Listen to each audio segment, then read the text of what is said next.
Ukuqhwesha kwabakwaBushiri kuthe thandalala kumajelo endaba kubangela ukuphoxeka noko ePitoli. Kodwa khonkcukacha zithe gabalala ngoku. Cabinet was satisfied with the manner in which the Justice, Crime Prevention and Security Cluster has handled the matter, and the cluster will update the public on the developments regarding this matter. The extradition process have been initiated by the South African government and all law enforcement agencies that are responsible. Ulamula uthi akafuna ukuphefumula ngalombandela wakwaBushiri ngelithi akafuna ugalala amafutha kulombilo seluvutha. Ukanti ke kwimibethe yachotshelwa icabinet ngumcimbi wensuku ezili-16 zentshukumo ngelichase ukudlakatheliswa kwamanina nabantwana.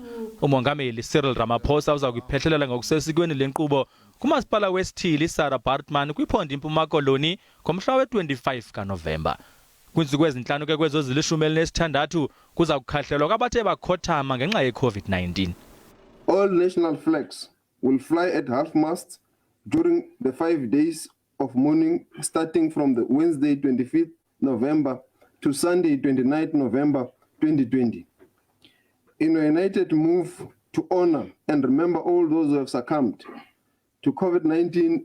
Ikhabhinethi iqhwabele izandla ikomishoni yonyulo ngomsebenzi omhle kunyulo lovalo zikhewu lweveke ephelileyo. Ndinkwabongile Dumako kwindaba ze-SABC ePitoli.